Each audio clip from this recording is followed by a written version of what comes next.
J'espère que par la grâce de Dieu, tu as passé une excellente journée. J'espère que Dieu t'a fortifié, Dieu t'a donné de passer un excellent jeûne.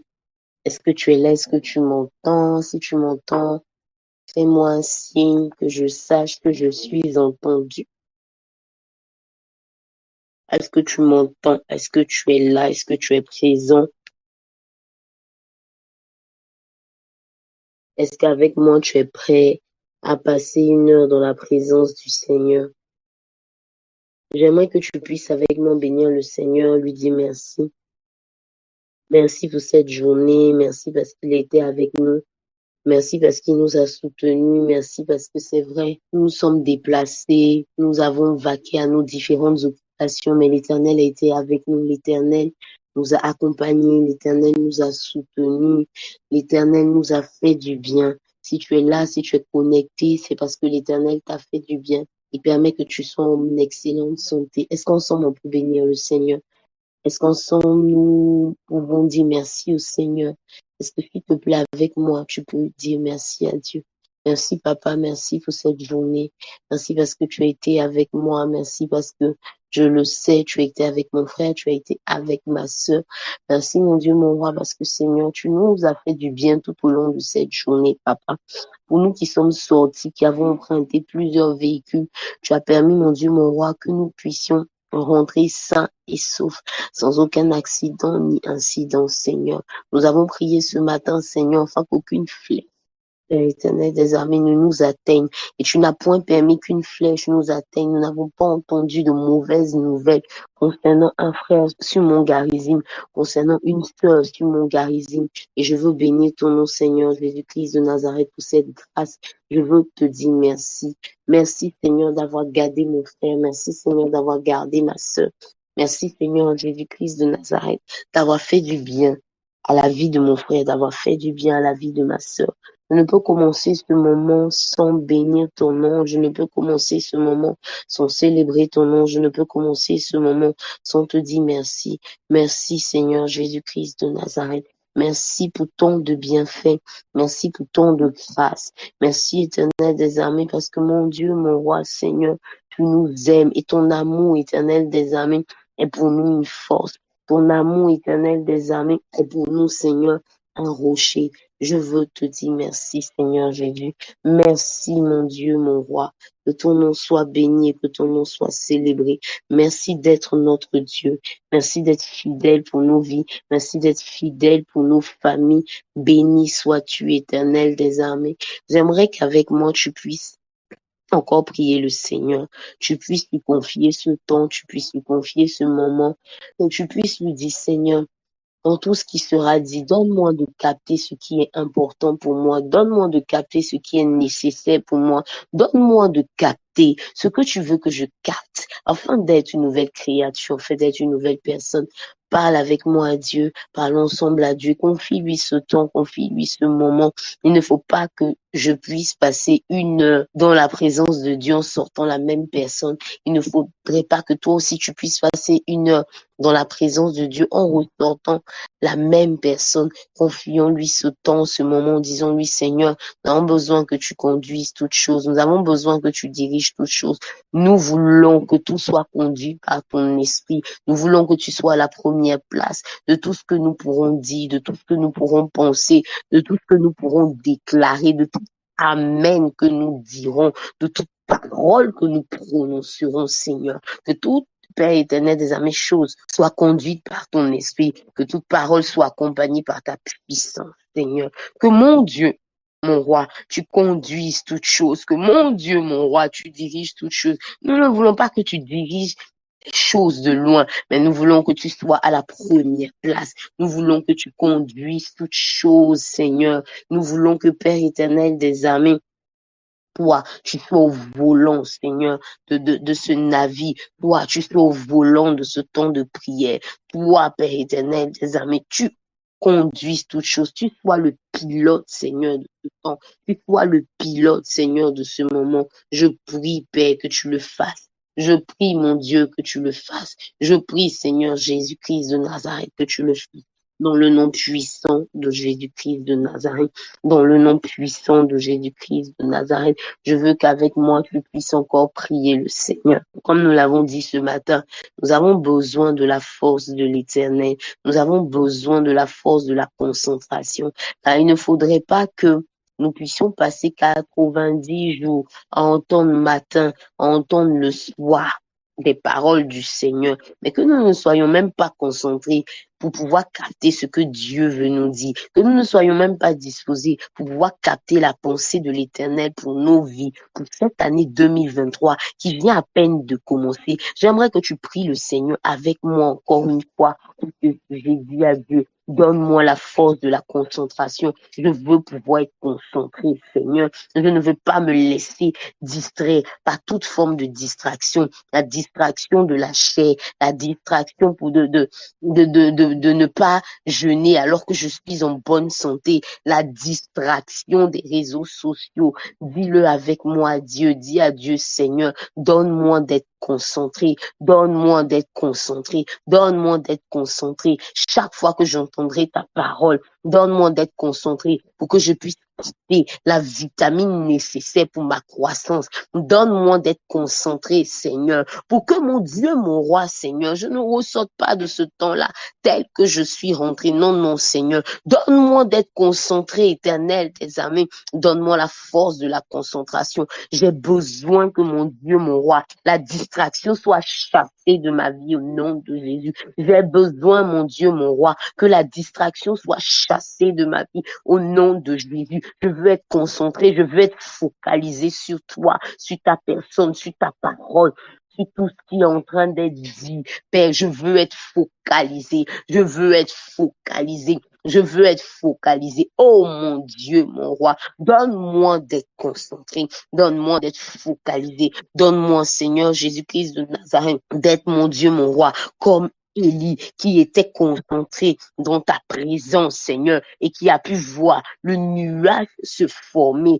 qui a pu créer qui est parti d'un ciel qui était rempli de soleil, d'un ciel aride, qui a pu former un nuage parce qu'il était concentré, Seigneur. Donne-moi d'être concentré, alors même que je serai au travail, alors même que quelqu'un me parlera, alors même que, Seigneur, je suis en train de discuter avec des amis, alors que, Seigneur, je serai dans mes temps d'intimité avec toi, alors que, Seigneur, je serai connecté sur mon Garizim, en toutes choses, en tout lieu. Donne-moi d'être concentré pour ne pas que je puisse laisser échapper, Seigneur, une seule parole venant de toi, pour ne pas que mon Dieu, mon roi, Seigneur, je puisse laisser échapper une seule instruction venant de toi. Car je sais une seule instruction venant de toi est capable de bouleverser la vie d'une personne. Oh mon Dieu, mon roi, nous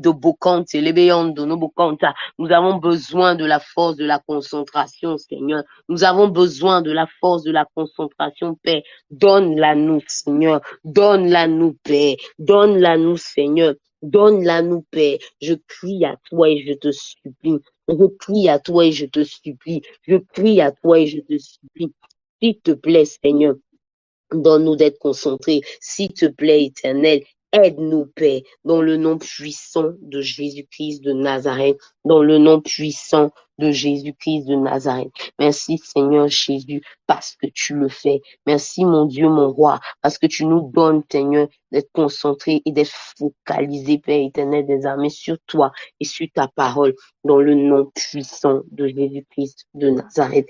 Merci, Seigneur, au nom de Jésus. J'aimerais qu'avec moi encore, tu puisses prier le Seigneur avant que nous ne commencions à entendre la parole du Seigneur. Je voudrais que tu pries avec moi encore pour ce sujet pour lequel nous avons prié ce matin, que tu puisses dire à Dieu, éternel des armées, donne-moi véritablement une santé de fer pour que je puisse achever ce temps de jeûne. Nous sommes dans la nouvelle saison. J'ai pu le dire ce matin, peut-être que la première saison, les 40 premiers jours de jeûne, tu l'as fait de manière nzassa.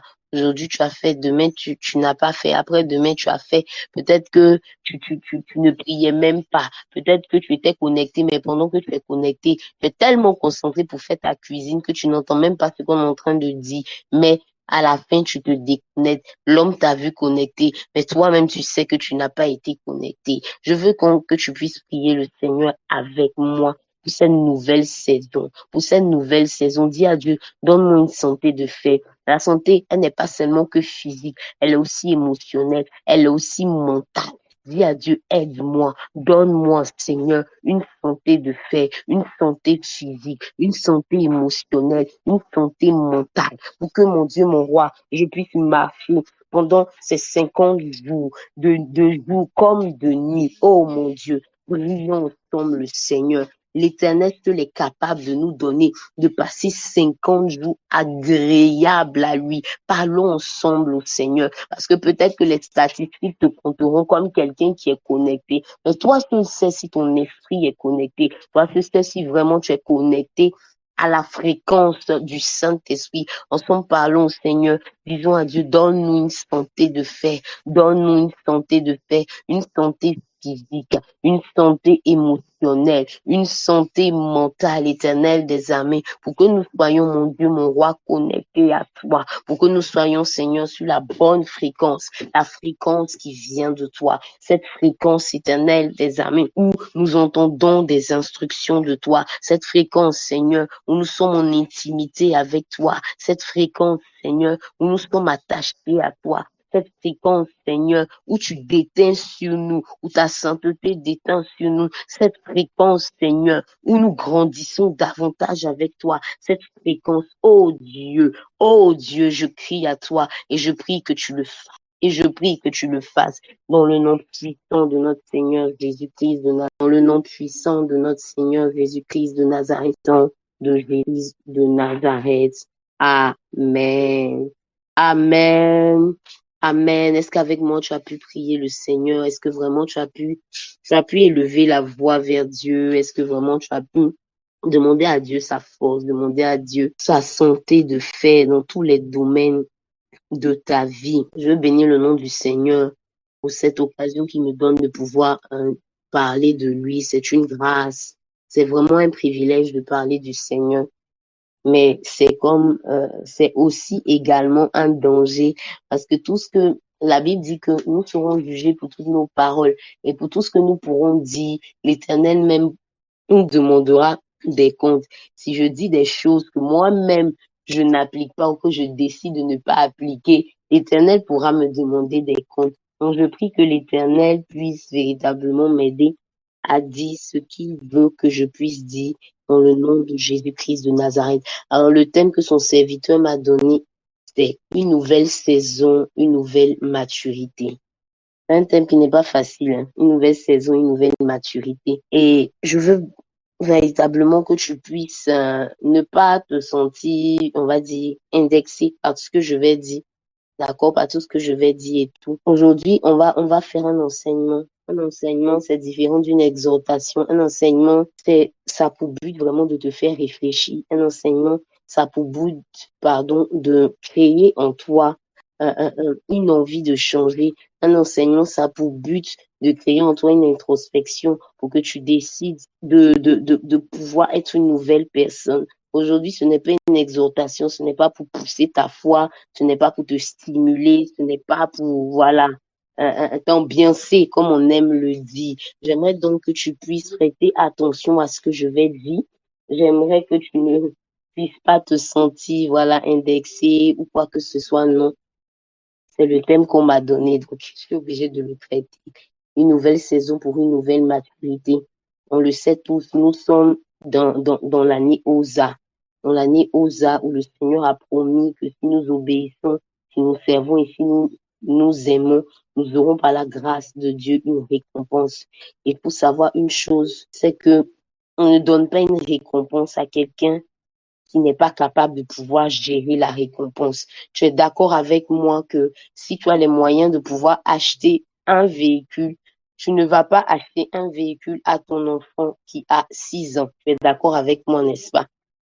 Même si tu achètes un véhicule à ton enfant qui a 6 ans, tu prendras un chauffeur. Le chauffeur conduira ton enfant, mais tu ne mettras pas les clés de la voiture dans la main de ton fils ou de ta fille qui a 6 ans. Il en va de même pour le Seigneur. Le Seigneur a promis pour nous d'importantes récompenses. Le Seigneur a dit qu'il nous donnera de grandes choses. L'homme de Dieu a déjà détaillé, je ne vais pas revenir là-dessus, mais il y a une chose qui est claire et une chose qui est certaine, c'est que si nous ne sommes pas matures pour obtenir cette chose, nous ne pourrons pas bénéficier de cela. Quelle que soit la richesse que quelqu'un a, s'il décède et qu'il lègue un héritage à un de ses enfants, la loi le dit, si ton enfant n'est pas mature, il ne pourra pas bénéficier de cet héritage-là. Je ne suis pas juriste, mais je crois que c'est ça, non, Audrey. Si je me trompe, faut me dire en même temps, je vais vite me corriger. Il ne faut pas que je dise n'importe quoi. Mais je crois bien que c'est ça. Quel que soit le pays, je pense bien que si tu n'es pas, si tu n'as pas atteint l'âge de la maturité, on va toujours mettre un tuteur et ta récompense, tu ne pourras pas totalement bénéficier de cette récompense. Il ne faudrait pas que nous puissions passer 90 jours à entendre la parole du Seigneur matin et soir. 90 jours, nous avons l'occasion d'élever la voix du Seigneur, à la voix au Seigneur. 90 jours, nous avons l'occasion d'expérimenter le surnaturel. Il ne faudrait pas que nous puissions passer 90 jours et ressortir sans avoir une récompense de la part du Seigneur. Ta récompense n'est pas ma récompense. La récompense de Momo Kwasi n'est pas la récompense que Dieu va me donner. Je n'ai pas fait les mêmes choses qu'elle, elle n'a pas fait les mêmes choses que moi. Ma récompense n'est pas la même récompense que Dieu va donner à Noël Kwasi. Peut-être que elle et moi, on n'a pas les mêmes besoins. Dieu sait ce dont chacun a besoin et Dieu sait ce qu'il a prévu comme récompense pour chacun d'entre nous. Mais il y a une chose qui est certaine, c'est que si nous n'atteignons pas la maturité, l'Éternel ne nous donnera pas totalement cette récompense. J'ai vu dans le livre de Ruth 2 au verset 12, Naomi a pu dire à Ruth que ta récompense soit entière. Ça veut dire qu'on peut avoir des récompenses à moitié, on peut avoir des récompenses au dixième, on peut avoir des récompenses au quart. Mais je pense que nous qui sommes connectés à Mongarizim, nous voulons des récompenses entières. Si tu es d'accord avec moi, écris avec moi, je veux la récompense entière. Parce que moi, en tout cas, je ne sais pas pour toi, mais moi, je ne veux pas la récompense à moitié. Non, non, non, non. Je ne veux pas la récompense au dixième. Je ne veux pas la récompense. Donc, si c'est à cause de ça, là, vraiment, c'est à cause de la récompense au dixième. Le Seigneur même sait que j'ai fait 3 jours de jeûne, j'ai déposé. Mais si je suis là, c'est parce que je veux la récompense entière. Tout ce que l'Éternel a prévu me donner en cette année 2023, je le veux entièrement. Et je crois que toi aussi, tu le veux entièrement. Je veux donc que tu puisses écouter avec moi cette parole que le Seigneur a mis sur mon cœur. Alors que son serviteur m'a donné le thème, une nouvelle saison, une nouvelle maturité, j'ai commencé à sonder le Seigneur. Au début, j'avais déjà parlé de la maturité. Donc, j'en parlais à ma soeur et tout. Et je me disais que j'allais un peu revenir sur ce que j'avais dit. J'allais, voilà, comment dire, réchauffer la sauce, rajouter un peu de, voilà, de petits trucs, mais réchauffer un peu la sauce. Mais plus je réfléchissais et plus le Seigneur me poussait, me poussait, me poussait, me poussait, me poussait, voilà, à autre chose. Et donc, qu'est-ce que le Seigneur a mis à mon cœur? Il me montrait comme ça 3 tableaux. Je voyais 3 tableaux. Et les 3 tableaux que je pouvais voir étaient les 3 types de personnes que nous pourrons être à la fin de ce temps de jeûne. Donc, je vais te parler des 3 types de personnes que nous pourrons être à la fin de ce jeûne. Et je veux qu'avec moi, honnêtement, tu puisses m'écouter et réfléchir. Quel type de personne est-ce que tu es? Quel type de personne est-ce que tu es dans ces 3 tableaux-là? Et lorsque tu arriveras à trouver le type de personne que tu es, que tu puisses prendre la décision de pouvoir changer ou que tu puisses prendre la décision de pouvoir continuer ou de persévérer dans ce type de personne-là. Le premier tableau que je pouvais voir, c'est ce que la Bible appelle l'homme animal. L'homme animal. C'est le premier tableau que je pouvais voir. L'homme animal, ce n'est pas une injure. Hein. C'est pas pour dire que quelqu'un ici est un animal. C'est juste que c'est ce qui est écrit dans la parole du Seigneur. La Bible dit dans le livre de 1 Corinthiens 2 au verset 14, mais l'homme animal ne reçoit pas les choses de l'Esprit de Dieu, car elles sont une folie pour lui et il ne peut les connaître parce que c'est spirituellement qu'on en juge. Lorsque je pensais à l'homme animal, je me suis dit, non, non, l'homme animal, c'est plutôt pour les personnes qui ne sont pas converties. Ce n'est pas pour des personnes qui sont à l'église, en fait. Mais le Saint-Esprit me faisait comprendre au fur et à mesure que non, non, il y a effectivement dans nos différentes églises, dans nos différentes communautés, ce qu'on appelle les hommes animaux. Et l'homme animal, c'est quoi? L'homme animal, c'est quelqu'un qui aime et qui pratique l'iniquité. La Bible dit dans le livre de Apocalypse 22, verset 15, dehors les chiens, dehors les impudiques, dehors toute personne qui aime et qui pratique l'iniquité. Lorsque j'ai commencé à me pencher sur l'homme animal, je me suis rendu compte que l'homme animal, c'est celui-là qui a une double vie délibérée. Ça veut dire qu'il sait lui-même au fond de son cœur qu'il n'est pas chrétien. Il sait lui-même au fond de son cœur qu'il n'a pas donné sa vie à Jésus. Il peut être païen, il peut être sorcier même dans l'église, il peut être mystique dans l'église, mais il est assis là, un peu comme Judas, à côté de Jésus, mais il sait qu'il n'a pas donné sa vie au Seigneur. Et j'espère que véritablement tu n'es pas un homme animal. J'espère que tu n'es pas quelqu'un qui aime et qui pratique l'iniquité. Personne ne peut dire qu'il est saint totalement. Non, non, c'est pas possible. Personne ne peut dire qu'il ne pêche pas. Mais l'homme animal, c'est celui-là même qui a tué en lui la voix de sa conscience. C'est celui-là qui ne cherche pas à sortir du péché. C'est celui-là qui ferme son oreille. Comme on le dit en Côte d'Ivoire, c'est celui-là même délibérément qui met le caillou dans son oreille. Celui-là qui décide de vivre une double vie.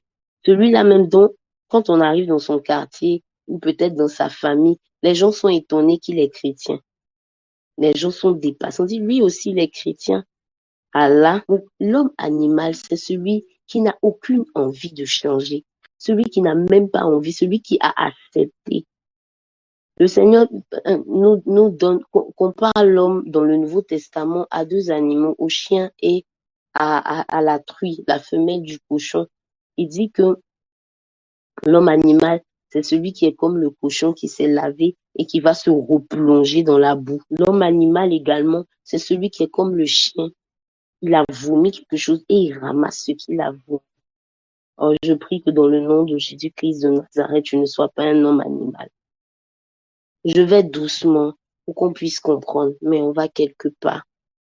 On parle doucement aujourd'hui parce que, comme je l'ai dit, aujourd'hui, là, ce n'est pas pour te stimuler, ce n'est pas, voilà. C'est pour que vraiment chacun d'entre nous puisse réfléchir au tableau dans lequel il est, que chacun d'entre nous puisse voir, je suis dans quel tableau et quelle est la solution qui m'est donnée, que le Seigneur met à ma disposition. Il ne s'agit pas d'avoir duré à l'église, non, non. Il ne s'agit même pas d'être proche du pasteur. Je peux être pasteur assistant et être un homme animal. Je peux être dans le groupe musical et être un homme animal. Je peux avoir fait 15 ans, 20 ans à l'église et être un homme animal. Si je n'ai pas en moi la volonté de pouvoir changer, si je n'ai pas en moi le désir de vouloir changer, si je n'ai pas en moi la force et la volonté de pouvoir même ouvrir la bouche et de dire à quelqu'un, aide-moi, parce que je vis telle chose, je pratique telle chose, j'aime ce que je fais, j'aime ce que je fais. Ça fait 15 ans que je suis à l'église, mais je n'ai jamais donné ma vie à Jésus. Il faut pouvoir avoir l'honnêteté d'examiner sa vie et de voir est-ce que je suis un homme animal. Parce que je peux faire 15 ans, je peux faire 20 ans et ne pas avoir donné ma vie à Jésus. Le Seigneur Jésus pouvait nous donner cet exemple de personnes même qui étaient ses serviteurs, qui venaient devant lui et il leur disait, je ne vous ai point connu. Ils ont dit, Seigneur, n'avons-nous pas chassé les démons? N'avons-nous pas fait ceci? N'avons-nous pas fait cela? Et le Seigneur leur a dit, je ne vous ai jamais connu, ouvrier de l'iniquité. Il y a un verset qui m'a choqué dans le livre de Luc 22, au verset 32. où Jésus disait à Pierre, le diable t'a réclamé comme un froment. Il a prévu te cribler, voilà, comme du froment. Mais moi, j'ai prié. J'ai prié pour toi, afin que ta foi ne défaille pas. Moi, je m'attendais à ce que le Seigneur Jésus, quand on s'arrête là, je m'attendais à ce que le Seigneur Jésus dise, mais quand tu auras passé cette épreuve, parce que le diable t'a réclamé, ou bien, mais comme j'ai prié pour toi, tu ne passeras pas cette épreuve. Mais le Seigneur Jésus dit, quand tu te seras converti, affermis tes frères. Ça m'a choqué. J'ai compris que par ce verset-là, Pierre n'était pas converti. Pierre a fait 3 ans auprès du meilleur maître, Jésus-Christ de Nazareth. Matin, il était avec Jésus. Midi, il était avec Jésus. Le soir, il dormait avec Jésus. Mais dans ça là, Jésus lui dit, quand tu te seras converti, affermis tes frères. Ça veut dire que je peux faire 15 ans à l'église. Je peux faire 20 ans à l'église. Le pasteur, même là, ça dit derrière le pasteur, là, que du pasteur, comme on le dit. Quand on me voit, on dit, ouais, le bras droit, l'homme fort. Mais je ne suis pas converti. Je suis un homme animal. La solution, quand tu sais que tu es un homme animal, quand tu sais que tu as une double vie, tu aimes et tu pratiques l'iniquité, la solution, mon frère, ma soeur, c'est de se convertir. La solution, ce n'est pas de faire semblant. La solution, ce n'est pas de continuer à couvrir ce que tu fais. Mais la solution, c'est de te convertir. La conversion, c'est quoi? La conversion, c'est le changement de nature, le changement d'état. Quand on dit que on a converti quelque chose, j'ai pris des francs CFA, je suis allée à la banque et j'ai converti mes francs CFA en euros. Ça veut dire quoi? Je n'ai plus de francs CFA. À partir de maintenant, quand je donne à la caissière et que la caissière me donne la nouvelle monnaie, dans ma main, je n'ai plus de francs CFA. Dans ma main, j'ai des euros. La conversion, c'est de changer de nature, de changer d'état. Je laisse le vêtement de pécheur. Je laisse le vêtement de celui qui aime et qui pratique le péché afin de devenir une nouvelle personne, afin de devenir un fils de Dieu, afin de devenir quelqu'un que Dieu reconnaît dans son royaume. Comme je l'ai dit, je ne parle pas de péché, nous tous on pêche. Tout le monde ici, là, en tout cas, la personne qui ne pêche pas, que la personne m'écrit, Sœur Stéphanie, je me trompe, hein, tu te trompes, pardon. Moi, là, je ne pêche pas. Pardon, faut m'écrire. Je vais te demander pardon, je vais me répondre. Mais je crois que nous tous, là, nous arrive de pécher. Mais un homme animé, c'est celui qui ne cherche pas à sortir de là. Il aime ça, ça lui plaît. Et il prend plaisir à être comme Judas, à être assis. C'est-à-dire, Judas, il est à côté de Jésus. Lui-même, il sait que dans ses pensées-là, il a envie de vendre Jésus. Lui-même, il sait qu'on lui a proposé, mais il est assis là. Il est à côté de Jésus. Il a dit, il a accepté là-bas que non, il allait vendre Jésus. Et puis, il est assis à côté de Jésus. Il continue de marcher à côté de Jésus. Non, non. Moi, je ne sais pas peut-être la condition dans laquelle tu es. Peut-être même que, peut-être que tu es païen. Ça veut dire que tu n'as pas accepté le Seigneur au fond de ton cœur. Toi-même, tu le sais. Peut-être que tu étais avant chrétien, mais malheureusement, tu es redevenu païen. Peut-être même que tu es sorcier. Peut-être même que tu es mystique. Je ne connais pas ton état spirituel, mais je sais une chose. Quand Dieu me met à cœur de parler de quelque chose, c'est que ça concerne toujours quelqu'un. Quelqu'un, une, deux, trois personnes, mais ça concerne toujours quelqu'un. Et je veux te lancer l'appel. Si véritablement tu sais que tu es encore un homme animal, tu n'as pas encore véritablement donner ta vie à Jésus. Dans ton cœur, il y a encore l'amour du monde. Dans ton cœur, l'amour du monde est plus grand que l'amour de Dieu. Je veux t'inviter véritablement à te convertir. Je veux t'inviter véritablement à prendre la bonne et la merveilleuse décision d'accepter le Seigneur. Je veux t'inviter véritablement a décidé de changer de nature, de quitter cette nature-là pour devenir enfant de Dieu, pour que ton nom soit inscrit dans le livre de vie, pour que l'Éternel te reconnaisse comme son enfant, pour ne pas que ce soit seulement que le pasteur qui te reconnaisse, pour ne pas que ce soit seulement que le frère ou la sœur à côté qui te reconnaisse, pour ne pas que ce soit seulement que le pasteur Stéphanie qui va dire voici mon bon fils ou bien voici ma bonne sœur en Christ. Non, non, mais pour que Dieu puisse te reconnaître véritablement comme son enfant, pour que Dieu puisse te reconnaître comme son enfant. Je veux donc t'exhorter, peut-être pas maintenant, peut-être après la prière,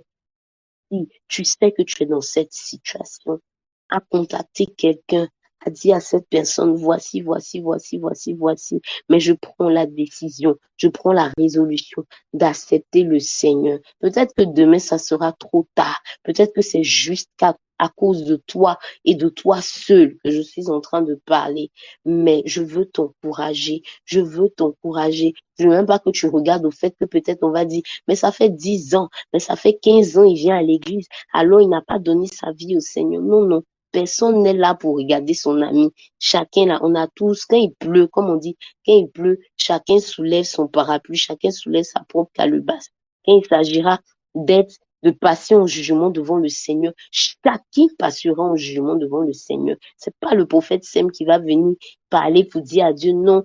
Non, hein, lui là, c'était mon bon fils, hein. Lui là, c'était mon bon commando. Lui là, c'était mon bon protocole. Mais lui, elle là, c'était ma bonne fille, ma bonne assistante. Ça, à elle, je donnais la prédication afin. Non, non. Il s'agira de chacun qui devra répondre pour sa vie. Et ça, c'est le premier tableau. Le deuxième tableau de personnes qui sortiront de ces 90 jours de jeûne, c'est le tableau de ce que la parole de Dieu appelle l'homme charnel. L'homme charnel, c'est quoi? Je vais lire la parole du Seigneur. Dans le livre de 1 Corinthiens 3, le verset 1 Corinthiens 3, le verset 2 au verset 3. Le Seigneur, l'apôtre Paul disait dans la parole du Seigneur, je vous ai donné du lait, non de la nourriture solide, car vous ne pouviez pas la supporter et vous ne le pouvez même pas à présent, parce que vous êtes encore charnel. En effet, puisqu'il y a parmi vous de la jalousie et des disputes, n'êtes-vous pas charnel et ne marchez-vous pas selon l'homme? Le chrétien charnel, c'est tout simplement, c'est celui qui, c'est vrai, il n'est pas un homme animal, il a donné sa vie au Seigneur. Il a accepté le Seigneur. Il a décidé de marcher avec le Seigneur. Mais c'est tout simplement le chrétien qui est encore rempli de sentiments qui ne sont pas à la gloire du Seigneur. Le chrétien charnel, c'est celui-là qui ne veut pas grandir, qui est comme un bébé. Comme un bébé. Le bébé, à quoi est-ce que le bébé pense? Le bébé, lui, quand il a faim, on doit lui donner du lait. Le reste, c'est pas son problème. D'où le lait vient, d'où le lait provient, d'où ce que ses parents ont fait pour avoir le lait. Si sa maman a l'argent, si son papa n'a pas l'argent, si quoi, le chrétien Chanel, tout ce qui l'intéresse, c'est sa propre personne. On est en train de parler de Osa, mais on va aller jusqu'à la fin du jeûne. On va arriver à la fin des 90 jours de jeûne. Il y a des personnes qui, malheureusement, ne se seront pas encore décidées à servir le Seigneur. Le chrétien charnel, le chrétien bébé spirituel, c'est celui qui, lorsqu'il arrive quelque part, tout doit lui être donné. Les chants doivent se débrouiller pour bien chanter, pour que lui passe une excellente louange. Le prédicateur doit se débrouiller pour donner une prédication qui lui satisfait, lui, son âme. Le service d'ordre doit se débrouiller pour sourire. Mais lui, il vient, monsieur le roi, monsieur le bébé, la reine, mademoiselle, pardon, ou madame, le bébé, la reine, viens s'asseoir, servez-moi mon lait, que je boive mon lait. Point barre. Le chrétien charnel, c'est celui-là qui se laisse conduire par ses émotions. On ne peut pas, je disais à quelqu'un que tu ne peux pas dire que tu es un serviteur de Dieu. Quand je dis serviteur de Dieu, je ne parle pas forcément de pasteur. Non, non. Je parle de quelqu'un qui sert Dieu, tout chrétien. Il sait que Il a un Dieu et il doit le servir. On a déjà plusieurs fois parlé du servir, je ne vais pas rentrer encore dedans. Mais on ne peut pas décider d'être un serviteur de Dieu et de se laisser conduire par ses émotions. Je disais à quelqu'un, tu crois que quand nous on vient diriger, ou bien quand tu viens toujours nous expliquer tes problèmes, c'est parce que nous, ça va toujours dans notre vie. Des fois, là, matin, on se lève, on pleure bien, on essuie nos larmes, et puis on vient servir notre Dieu. Parce qu'on sait que service de Dieu et puis émotion, là, ça va pas ensemble. Le bébé, c'est celui, il va pas regarder si c'est en public. Il va pas regarder si c'est ça entre sa maman. Il va pas regarder au fait qu'il est 4 heures du matin. Il va se mettre à pleurer, pleurer, pleurer, déranger les gens juste pour ce qu'il veut. Et le chrétien charnel, c'est celui-là qui est comme ça, qui est comme un bébé. Tout ce qui l'intéresse, c'est lui. Servir Dieu, ce que Dieu veut. C'est pas son problème. Le passage qu'on a lu dit que ceux qui sont charnels, c'est ceux qui laissent également la jalousie et les disputes envahir leur vie. La jalousie, c'est quoi? La jalousie, comme dit le dictionnaire, c'est la torture morale que tu peux ressentir face au bonheur de quelqu'un. Une fois, j'étais en train de prier et le Saint-Esprit me disait, je priais comme ça pour l'église avec un grand E, pas seulement pour ma communauté. Et le Saint-Esprit a attiré mon attention sur le fait que la jalousie est le mal qui détruit l'église. Je comprenais pas. J'ai dit, mais comment la jalousie peut être le mal qui détruit l'église? On parle on parle d'autre chose. Nous, quand on regarde là, tout ce qu'on voit, c'est l'adultère, c'est quoi les jalousies? J'en parlais même avec le pasteur et je disais, ah, mais voici ce que j'ai reçu du Saint-Esprit et tout et tout. Et j'ai commencé à fouiller et j'ai commencé à chercher. C'est quoi déjà même la jalousie? J'ai commencé à réfléchir et Dieu a commencé à attirer mon attention et Dieu a permis que des gens puissent commencer à venir me parler et je me suis rendu compte que dans le cœur de plein d'enfants de Dieu, il y a de la jalousie. Et si tu fais attention avec moi, si tu es étudiant de la Bible, tu vas te rendre compte que le premier meurtre de l'humanité a été à cause de la jalousie. Tout simplement parce que Caïn était jaloux de son frère Abel. Donc, si tu es jaloux là, tu es capable de tuer quelqu'un, pas tuer physiquement seulement, mais même tuer spirituellement quelqu'un. Être jaloux, c'est le fait que lorsqu'on annonce que celui qui est à côté de toi ou celle qui est à côté de toi a eu tel bonheur, ta première réaction là, c'est que tu es triste dans ton cœur. C'est et moi, et à comment tout, et pourquoi c'est pas moi, mais et lui, regarde comment il est, et mais il n'est pas bien comme moi, il n'est pas parfait comme moi, il n'est pas ceci, il n'est pas cela, non. Et ça, c'est un gros trait d'un chrétien qui est un homme charnel. La jalousie, elle te détruit et elle fait de toi un destructeur. Pour retenir ça, elle te détruit et elle fait de toi un destructeur. Un homme de Dieu pouvait dire, si Dieu étalait nos cœurs, si Dieu pouvait montrer à tout le monde nos cœurs, est-ce que ton frère, est-ce que celui que tu appelles ton meilleur ami ou bien je sais pas, ton CP, je sais même pas comment on dit là, est-ce que celui-là pourra toujours continuer de t'aimer? Si Dieu montrait ton cœur face à celui qui est en face de toi, est-ce que celui-là pourra toujours continuer de t'aimer? Je te pose la question en ce jour. La jalousie. Je ne vais même pas parler du manque d'amour parce que bon, on en a déjà suffisamment dit sur l'amour. Mais je veux te parler de ce qu'on n'a pas encore dit, la jalousie. La jalousie qui détruit le corps de Christ. La jalousie qui pousse à calomnier. La jalousie qui pousse à être hypocrite. La jalousie qui pousse même à vouloir que l'autre tombe, à vouloir que l'autre pêche pour pouvoir dire, mais voilà, je vous avais dit, celui-là ou bien celle-là, voilà, qui lorsque celui-là a un bien, a quelque chose que l'Éternel lui donne, tu es le premier à dire, mais pourquoi il ne mérite pas ça? Il ne jeûne même pas tous les jours. Moi, je jeûne depuis les 90 jours. Bien-aimé, il faut qu'on puisse quitter cet état de bébé spirituel.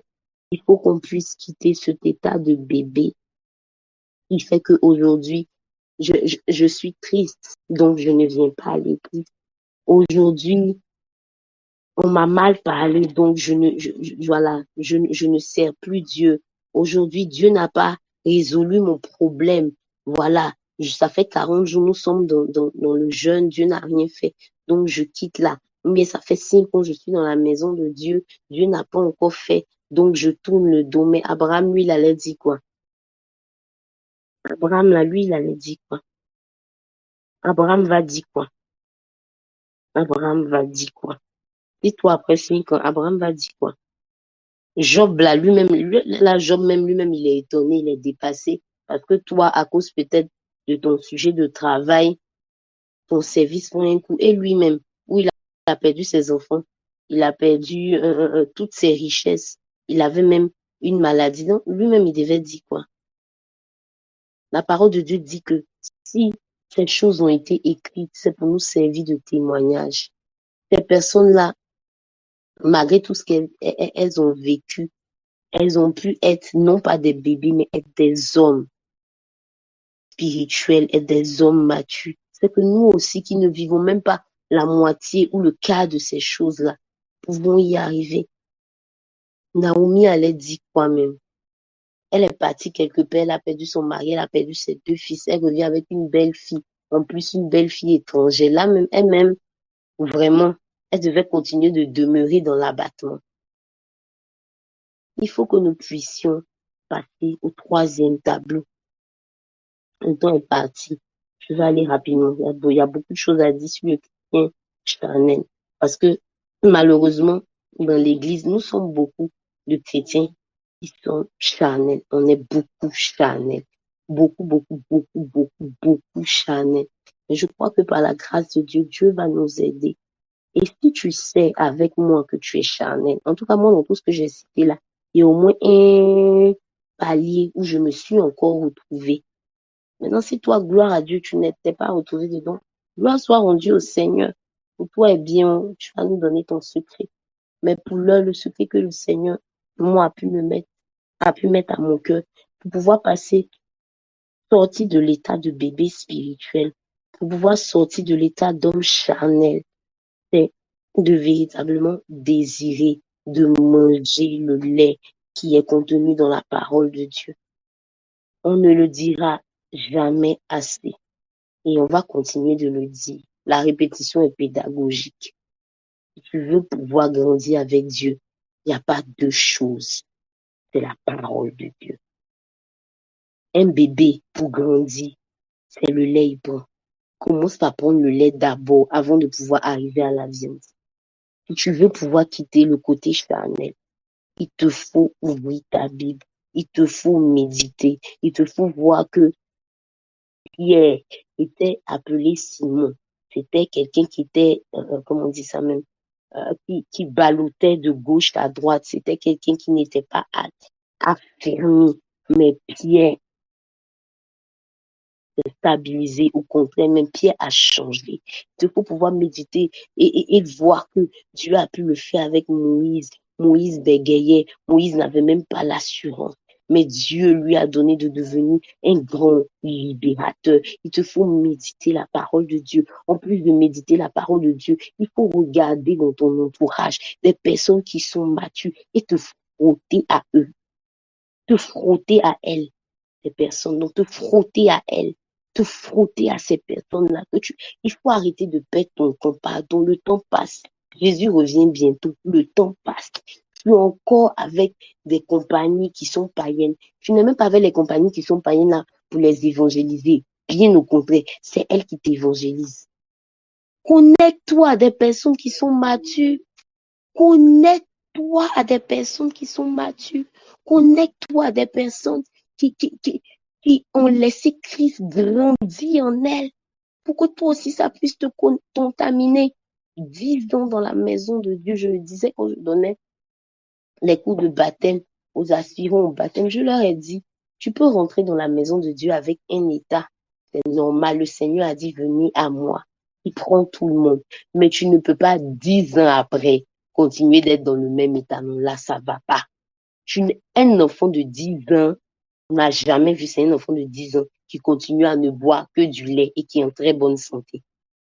Dans l'alimentation d'un enfant de 10 ans, il y a la viande, il y a le poisson, il y a autre chose, même les végétariens même qui ne mangent pas la viande, mais il y a autre chose, c'est pas le lait seulement qu'il y a dans l'alimentation d'un bébé.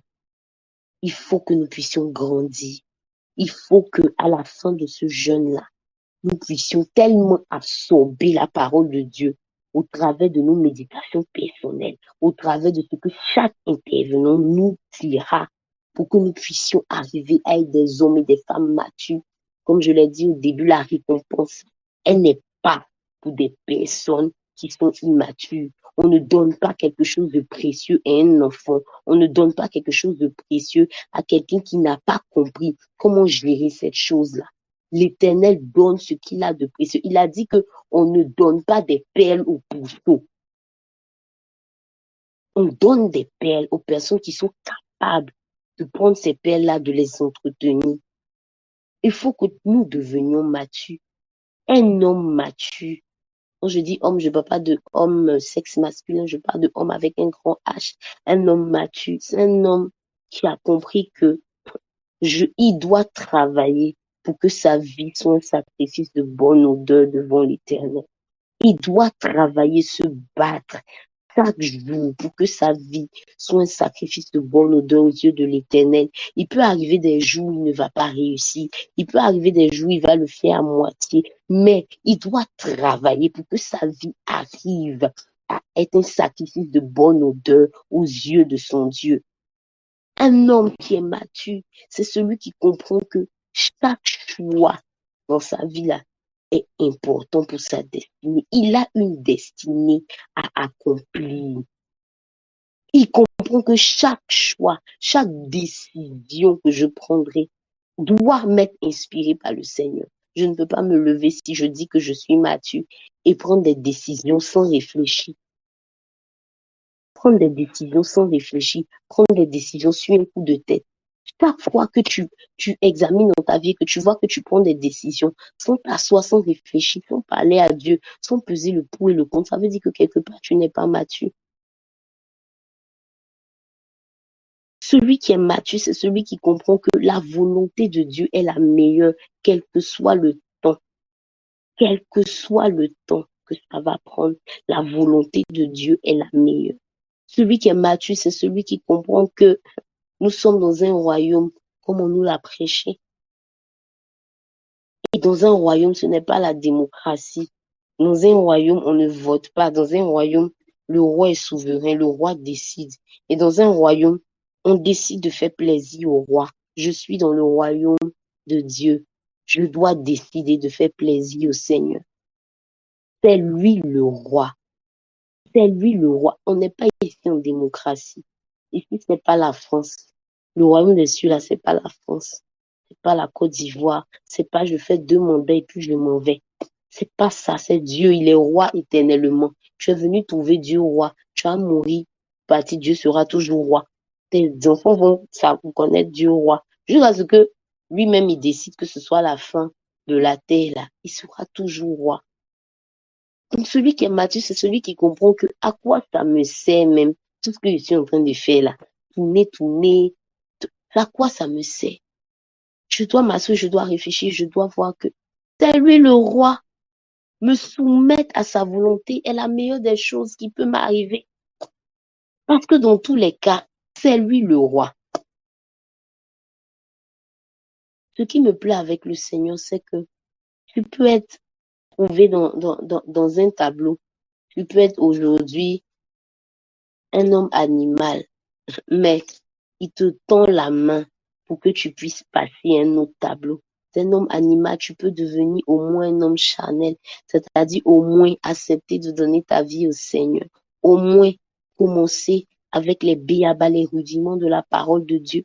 D'un homme charnel, tu peux décider, prier, travailler à devenir un homme mature. Avec Dieu, on ne reste pas dans un tableau précis. Il est possible de passer d'un tableau à un autre. Et ma prière ma prière, pourquoi j'ai parlé doucement, pourquoi j'ai pris mon temps pour parler, c'est que tu puisses véritablement décider, prendre la résolution sur de dire à Dieu, donne-moi d'être un homme mature, donne-moi d'être une personne mature, que je comprenne que tu es le roi et que moi je suis ton sujet, que je dois juste me soumettre à toi, me soumettre à ta volonté, me laisser conduire par toi, que je dois travailler afin que ma vie soit un sacrifice de bonne odeur à toi. Comme je l'ai dit, aujourd'hui, je ne suis pas venue pour faire les déclarations, pour faire quoi que ce soit. Je suis venue avant de passer une autre étape pour que tu puisses décider de changer de tableau. Toi, peut-être qui es dans le tableau de l'homme mature, gloire à Jésus. Travaille à devenir de plus en plus mature. Parce que même dans la maturité civile, ça commence à 18 ans, mais on avance de 18 ans, on passe à 20 ans, on passe à 25 ans, on passe à 30 ans. Donc pour toi qui es mature, gloire soit rendue au Seigneur. Travaille à être davantage mature, de plus en plus mature. Mais pour toi qui es encore un homme charnel, un homme animal, que tu puisses changer, switcher, aller à une autre étape, passer à un autre tableau. Et je veux véritablement qu'avec moi, tu puisses dire à Dieu, Seigneur, donne-moi d'être un homme mature. Donne-moi de grandir avec toi. Les meilleures choses, tu les donnes à des hommes matures. Les choses précieuses, tu les donnes à des personnes qui sont matures. Elles ne sont pas données à des enfants. Elles ne sont pas données à des bébés. Elles ne sont même pas données à des personnes qui ne font pas partie du royaume. Des personnes qui sont dans le royaume, mais qui ont une double vie, qui mène une vie qui n'est point à la gloire du Seigneur. Non, non. Je veux que tu parles à Dieu avec moi. Je veux que tu parles, s'il te plaît, à Dieu avec moi. Que tu puisses dire à Dieu, donne-moi d'être une personne mature. Si je suis encore charnel, je me laisse encore conduire par mes émotions. Père, aide-moi. Si la jalousie, l'égoïsme, toutes ces choses-là sont dans mon cœur, je viens te présenter ma vie, que de par ta parole, tu puisses m'aider à changer. Pour toi, qui est encore un homme animal, que tu puisses dire à Dieu, Seigneur, change-moi, transforme-moi, donne-moi d'être une personne nouvelle. Donne-moi de faire mon entrée dans le royaume des cieux. Ensemble, parlons à Dieu. Toi seul, tu as entendu. Toi seul, tu sais ton état. Parlons ensemble à Dieu. Parle à Dieu. Parle à ton Père. C'est entre toi et ton Père. Ce n'est même pas entre un homme et personne ne va intervenir. C'est juste toi. C'est juste ton Père. Parle à Dieu avec moi. Dis à Dieu avec moi, Seigneur, aide-moi à devenir une personne mature, cette personne-là qui comprend que je suis dans un royaume et que c'est toi le roi, c'est toi le roi, c'est toi le roi. Et en tant que sujet, je dois pouvoir me soumettre à toi, je dois pouvoir soumettre ma vie, je dois pouvoir soumettre mes désirs, je dois pouvoir soumettre mes ambitions, je dois pouvoir te soumettre tout ce que j'ai, tout ce que je suis, tout ce que je pense. Oh Dieu, je veux être une personne mature, car j'ai bien conscience, éternelle des armées, que tu ne donnes pas des perles au pourceau, tu ne donnes pas la récompense aux personnes qui ne sont pas matures, qui ne sont pas capables de pouvoir gérer cette récompense, Seigneur. Tu es un grand et un bon stratège. Tu ne donnes pas les choses, Seigneur, à des personnes qui ne peuvent pas, éternel des armées, valoriser les choses que tu donnes. Oh Dieu, je crie à toi par ta parole. Donne-moi de devenir mature par ta parole. Donne-moi d'expérimenter, Père, un autre pan de la maturité par ta parole, éternelle des armées. Mais si j'avais 18 ans, éternel des armées, donne-moi, Seigneur, de pouvoir avoir 25 ans. Si j'avais 25 ans, éternel des armées, donne-moi de pouvoir avoir 35 ans. Je prie dans le nom de Jésus-Christ de Nazareth. Je prie dans le nom de Jésus-Christ de Nazareth. Oh mon Dieu, oh mon roi, les beaux sakatablo sokoto brayon do bo chanta. Madala bayon do bo kante, le bayon do no bo kanta, bayon do bo chekete le be kanta. Mama mama yondo no bokonte lebe yondo no bokonta laba yondo no bosheke medo broso koto bra. Inzabayondo nubukonte libeyondo nubukonta bawindi kadolo bo sheke lodo broso koto broso koto bra indo bo sheke telebeyondo nubukonte libeyondo nubukonta madabresa kinto bo chante kento bukonta. Je prie que tu le fasses pour ma vie. Je prie que tu le fasses pour la vie de mon frère. Je prie que tu le fasses pour la vie de ma sœur. Je prie que tu fasses de nous des hommes et des femmes matures en Christ, des hommes et des femmes qui laisse Christ grandir en eux, dans le nom puissant de Jésus-Christ de Nazareth, dans le nom puissant de Jésus-Christ de Nazareth, dans le nom puissant de Jésus-Christ de Nazareth. Fais-le pour nous, au nom puissant de Jésus-Christ de Nazareth. Merci Seigneur, parce que tu le fais, au nom de Jésus-Christ de Nazareth. Je voudrais qu'avec moi, tu puisses le déclarer, tu puisses l'écrire, tu puisses le prononcer, tu puisses dire à Dieu, je désire être un homme mature, je désire être un homme mature. Si c'est ton désir, si tu veux être mature, dis-le avec moi, écris-le avec moi, dis à Dieu, je désire être un homme mature, un homme avec un grand H, même si tu es une femme, dis-le à Dieu avec moi, je désire être un homme mature. Car comme je l'ai dit au départ, les choses précieuses, Dieu les réserve pour des hommes matures. Les choses précieuses, Dieu les donne aux hommes matures. Dieu ne donnera pas non, non, non, non, non, non, quelque chose de précieux à un enfant de 6 ans qui sera incapable de gérer. Un enfant de, quand je dis un enfant de 6 ans, un enfant de 6 ans d'âge, mature, qui sera incapable de le gérer. Nous-mêmes, les législateurs, on dit qu'il faut donner à des hommes des choses précieuses à partir de la maturité. Disons-le à Dieu. Je veux qu'avec moi, cette nuit, lorsque tu auras un bout de temps pour prier, que tu puisses le dire à Dieu avec moi, aide-moi à être mature. Tu sais là où je manque encore de maturité. Tu connais les domaines là où je manque encore de maturité. Aide-moi à être un homme mature. Aide-moi, Seigneur, que tu puisses avoir le temps de parler à ton Dieu, de parler à ton Dieu, de parler à ton Dieu. J'espère que vraiment ce petit enseignement a pu susciter en toi, je sais pas ce que je veux dire, a pu susciter en toi le désir d'être mature, le désir d'être mature, le désir d'être mature. C'est ma prière pour toi, c'est ma prière pour moi-même, que nous soyons des hommes et des femmes matures, afin de pouvoir bénéficier des choses excellentes de la part du Seigneur. Excellente nuit à toi, que Dieu te bénisse. On est allé doucement aujourd'hui. Demain, on va passer à la vitesse supérieure par la grâce de Dieu. Bonne nuit à toi, que Dieu te parle, que Dieu te visite, que Dieu te fasse du bien tout au long de cette nuit. Et nous nous retrouvons demain à 5 heures par la grâce de Dieu.